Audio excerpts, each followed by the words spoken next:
En maman solo, c'est compliqué. La société n'est pas vraiment adaptée. Maman solo et maman célibataire, c'est complètement différent. Maman célibataire, une semaine sur deux ou un week-end sur deux, ses enfants vont chez le papa. Maman solo, c'est 24 heures sur 24. Il n'y a pas un week-end, il n'y a pas une soirée, il n'y a rien, il y a zéro. Quand une maman solo rencontre quelqu'un, il y a zéro temps pour l'homme. Zéro, zéro, zéro. À part si on a nos grands-parents qui sont proches ou de la famille. Et une maman solo, c'est tout le temps. Et ça, c'est très très dur de rencontrer. Alors, il y a très peu de mamans solo qui ont envie de refaire leur vie. Mais en tout cas, pour celles qui ont envie de refaire leur vie et qui pensent à elles en tant que femmes et qui ont envie de trouver un papa, entre guillemets, une présence masculine, c'est la présence masculine, c'est le testostérone qui sont importants pour l'enfant. Enfin, moi, je trouve que ma fille en a besoin. C'est ce que je ressens. C'est très difficile parce qu'on n'a rien à donner à l'homme. Et souvent, ils en ont marre au bout d'un moment. Donc, maman solo, déjà, cette partie-là, elle est juste super dure. Surtout quand on est maman poule. Et puis, après, il faut tout gérer toute seule, hein, si on n'a pas de famille. Mais c'est pas impossible. Regarde, toi, t'as retrouvé l'amour. Oui, mais c'est pas facile. C'est pas facile.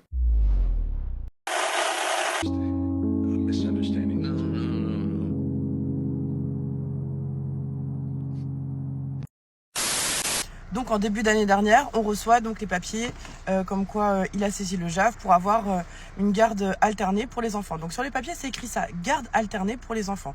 Ok. Donc très rapidement, on met en place provisoirement, avant de passer devant le juge, un système au début de quelques heures le dimanche, ensuite toute la journée le dimanche. Voilà, si mes souvenirs sont bons, au début c'était ça, avant même qu'on passe devant le juge. Quand on passe une première fois devant le juge, lui, son attaque, c'est elle est folle, elle est bizarre, elle est étrange, et il demande une expertise psychiatrique. Il faut savoir que entre-temps, ma plainte pour violence conjugale est classée sans suite. Voilà. Plainte pour violence conjugale classée sans suite, en sachant que on a le rapport de la médecine légale avec des ITT supérieurs à 15 jours. On me dit que je n'ai pas assez de preuves de ces violences, en sachant que qui va penser à filmer quand elle se fait harceler, humilier, insulter, jusqu'au point d'avoir des pensées très noires, très sombres, jusqu'au point d'arriver à ne plus parler, à ne plus manger, à passer ses journées à pleurer. Bref, que des trucs improbables.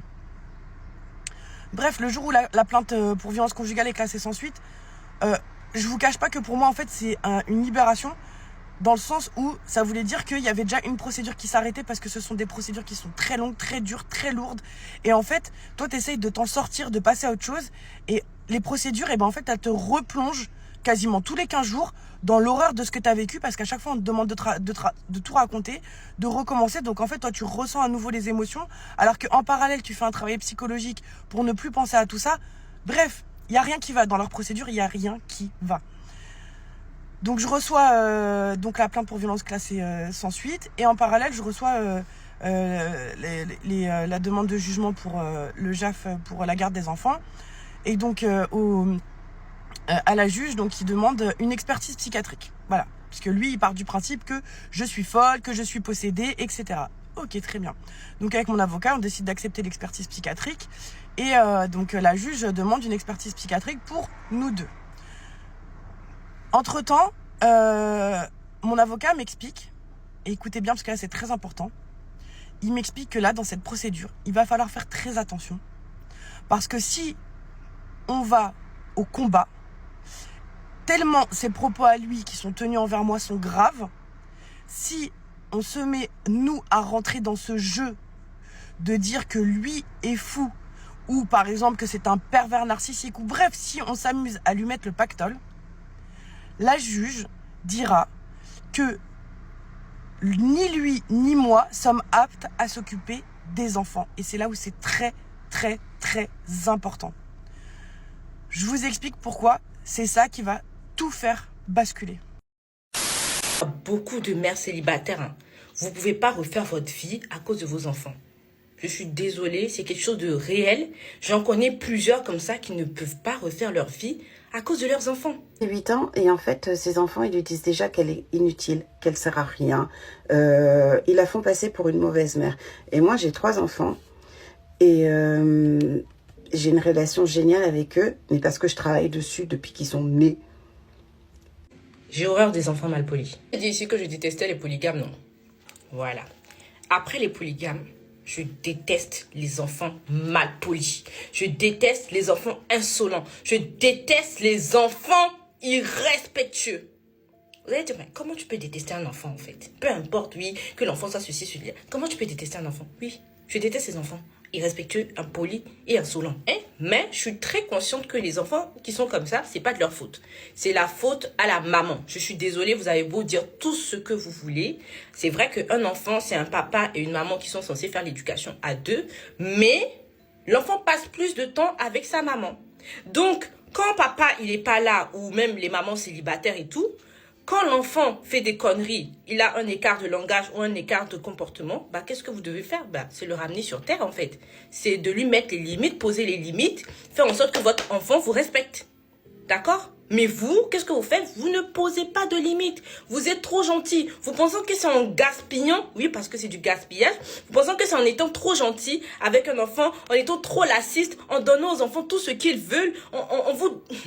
Vous pensez que c'est en faisant ça que vos enfants vont vous respecter demain? Alors, pas du tout. Laissez-moi vous dire que les mamans comme ça, vous formez des délinquants. Oui, je pèse mes mots, je dis bien délinquants. Pourquoi? Parce que des enfants qui ne vous respectent pas à la maison, qui n'ont aucune crainte. Quand je dis crainte, je ne dis pas que ouais, vous devez terroriser vos enfants non plus.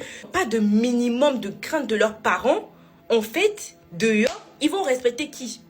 Dehors, ils vont pas respecter la police, ils vont pas respecter les autorités, ils vont pas respecter les personnes âgées, ils vont pas respecter les autres en fait.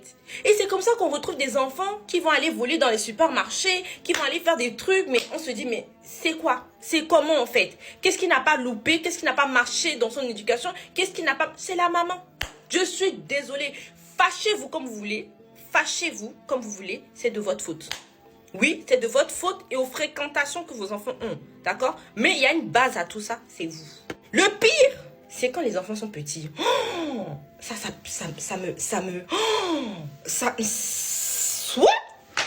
quand les enfants sont petits, genre 5 ans, 6 ans, vous allez me dire que oui, c'est normal qu'un enfant de 5 ans, 6 ans parle un peu bizarrement à ses parents. Non, je suis désolée, c'est pas normal. Moi, mes enfants, ma fille, elle a 4 ans. Ma fille, elle sait qu'il y a des trucs qu'elle peut pas dire à maman. Même quand elle entend les gros mots dehors, elle peut pas venir à la maison dire des gros mots à maman, en fait. Des enfants de 4 ans qui disent « ta gueule, ferme-la ». Non, hey. Et qui disent ça à leur maman. Ou des enfants, tu les amènes au supermarché parce que tu veux pas leur acheter un truc. Ils font des scandales, des scènes, ils se jettent par terre, ils pleurent, ils font des tapages. Ou bien des enfants qui vont insulter la maman, oui, parce que tu veux pas m'acheter ceci, nanana, à 8 ans, 12 ans. Continuez, vous allez lire. Vous savez ce qu'on appelle lire? À quelle heure je te ramène sur terre, je te nourris, je prends soin de toi, tu m'as fait faire des insomnies, tu m'as rendu malade, etc., etc. À quelle heure tu me fais ça? Est-ce que vous vous rendez compte de la dinguerie? Est-ce que vous pouvez vous réveiller un peu et prendre conscience que vos enfants en bas âge là, ce seront eux? Et vous-même, vous n'avez pas honte les mamans comme ça? Est-ce que vous n'avez pas honte? Quand vos enfants vous parlent mal, vous manquent de respect, est-ce que vous n'avez pas honte? Parce que moi, le plus beau compliment qu'on puisse me faire, c'est même pas Sephora, t'es belle, t'es intelligente, non. C'est Sephora, tes enfants, ils sont trop respectueux. Sephora, tes enfants, ils sont trop adorables. Sephora, tes enfants, ils sont trop ceci, ils sont trop bien habillés. Sephora, c'est ça, moi, le plus beau compliment qu'on puisse me faire. Et franchement, je vous assure que je kiffe. Quand on me dit ça, en fait, je me sens plus. Je suis en mode, oui, j'ai fait quelque chose dans ma vie. J'ai fait quelque chose dans ma vie. Parce que pour moi, ça, c'est le plus important. C'est le plus important. Mais toi, ton enfant passe, tout le monde dit, ah, lui là, elle là, ses enfants sont impolis. Elle là, ses enfants là, vraiment, ses enfants, tout le monde critique tes enfants. Ça fait même pas beau en fait. Ça fait pas beau. Et moi, je suis désolée, je suis très radicale par rapport à quelque chose. Tes enfants sont mal polis, tu sais pas gérer tes enfants. Jamais j'emmènerai mes enfants chez toi. Jamais. Je peux t'aimer n'importe comment. On peut être truc là et tout. Non. Toi et moi, on reste à distance. Mais ce qui est sûr, mes enfants ne vont pas côtoyer tes enfants démoniaques. Ils ne vont pas les côtoyer. Chacun n'a qu'à garder son esprit. Moi, clairement. Parce que tu ne veux pas mettre une tomate pourrie dans un panier où il y a des tomates fraîches. Tu reviens quelques minutes après. Tu vois que les tomates ont commencé par pourrir. Clairement. Donc, je suis désolée. Mes enfants ne côtoient pas les enfants impolis. Les enfants, ils côtoient les enfants respectueux. Quand je prends le temps d'analyser l'enfant, de regarder le comportement de la maman et tout, quand je vois que, ah, c'est safe, mon enfant peut jouer avec toi. Mais si ton enfant, je vois qu'il est bizarre, on va pas jouer ensemble. Et pas être là à travailler sur mes enfants. Et puis en quelques jours, vous allez venir gâcher toute l'éducation, tout ce que moi j'ai bâti sur mes enfants. Toi, tu vas venir gâcher ça en quelques secondes. Ah ben non, pas du tout. Et je pense qu'il serait temps, certaines mamans, de vous réveiller. Il serait temps parce que quand on éduque un enfant, on l'éduque de telle manière à penser que demain, on peut être seul à se retrouver à éduquer cet enfant-là. Moi, j'ai éduqué mon fils. À un moment donné, j'étais mère isolée, j'étais mère célibataire. Mais je savais même d'ailleurs qu'un jour, j'allais me retrouver peut-être dans l'adolescence avec mon fils et tout. Et que voilà, dans l'adolescence, je veux pas qu'il me fasse des choses.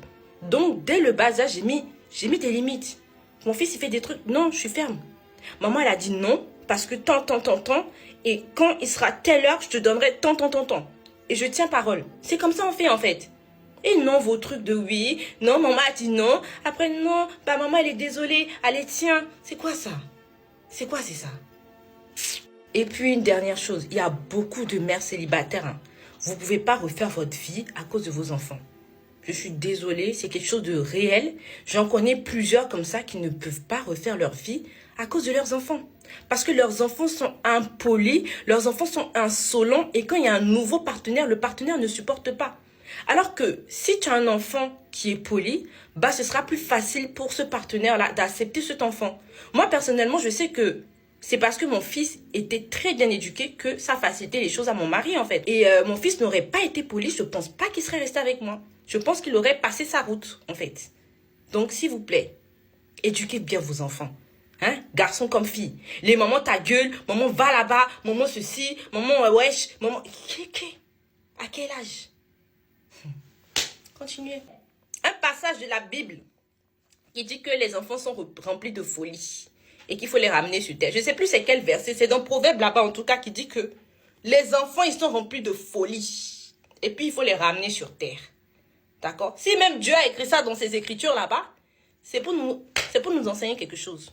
Donc l'enfant, il faut être strict avec. C'est ça que vous avez compris, c'est entré dans votre bolo là-bas. Commencez pas à vous réveiller, vous les femmes. On dirait que vous êtes des enfants. Vous êtes des enfants qui ont fait des enfants. Bref, c'est pas tout le monde qui fait des enfants.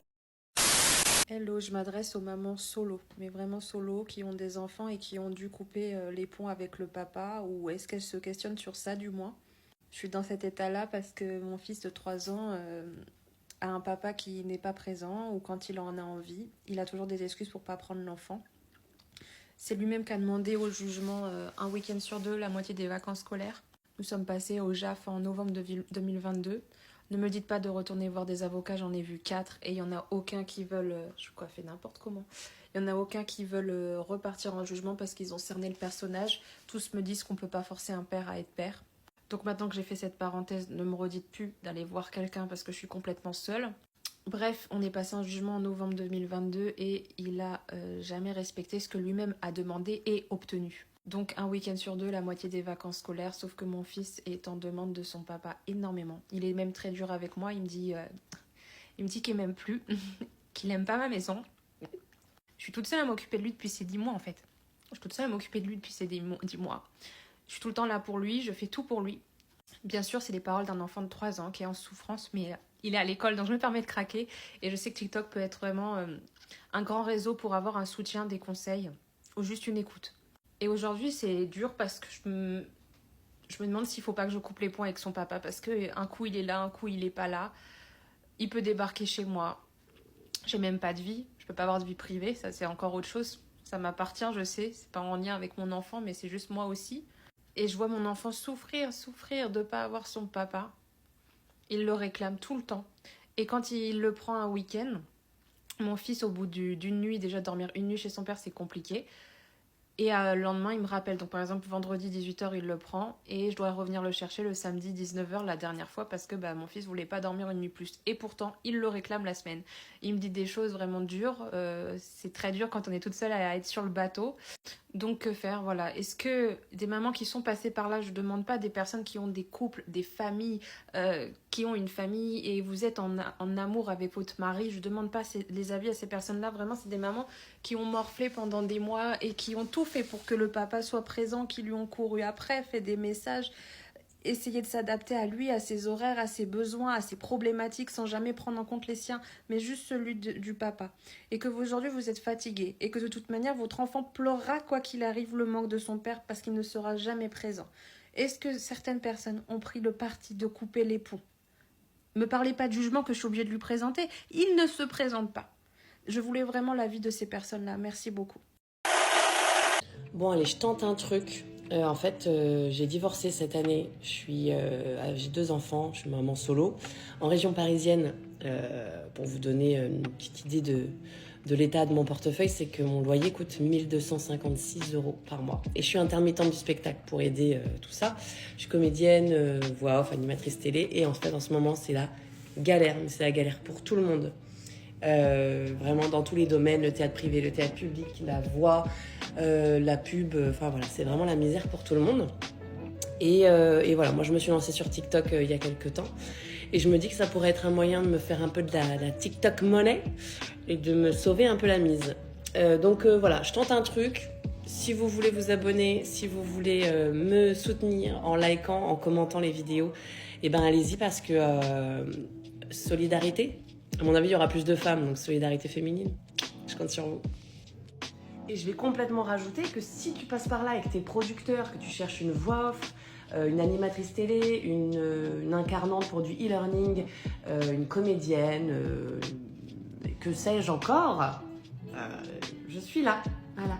Parce qu'au-delà de gagner de la TikTok money, je veux travailler, vraiment.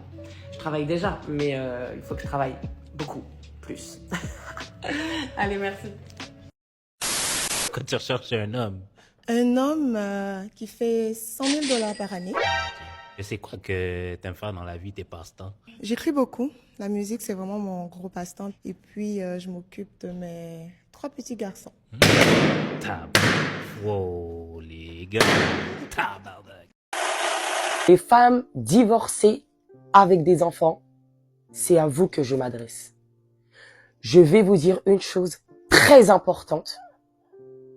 Et je veux que ça reste ici et que ça ne bouge pas. Vous êtes dans l'obligation d'avoir des critères de sélection très, très, très élevés. Je répète, vous êtes dans l'obligation d'avoir des critères très, très, très élevés. Je vous ai dit, l'avantage des réseaux sociaux, c'est qu'on voit de tout, on entend de tout. Et le bien pour vous, c'est que vous savez comment pas mal d'hommes pensent. Vous avez le côté positif et vous avez aussi le côté négatif. Et le côté négatif, c'est très bien, au moins vous êtes consciente qu'il y a des hommes qui pensent comme ça. Personne ne vous prendra avec vos enfants. Vous ne devez pas avoir de critères. Vous devez prendre les restes parce que personne prendra vos enfants. Ne vous laissez surtout pas embobiner par ce genre de discours. Parce que vous allez mettre en danger vos enfants. Vos enfants, c'est votre priorité. Et vous-même. J'ai dit quand tu es seul à être prioritaire. Tu te priorises. Tu te dois toi-même de te mettre en sécurité. Mais tu es seul. Et c'est pourquoi je dis que les femmes qui ont des enfants, leurs critères de sélection doivent être, pour moi, plus élevés que les femmes qui sont célibataires. Vous n'êtes plus seul. Vous avez des enfants qui sont sous votre responsabilité. Et à partir du moment où ils sont sous votre responsabilité, vous devez les mettre en sécurité. Vous devez les mettre en sécurité et pas avec n'importe qui.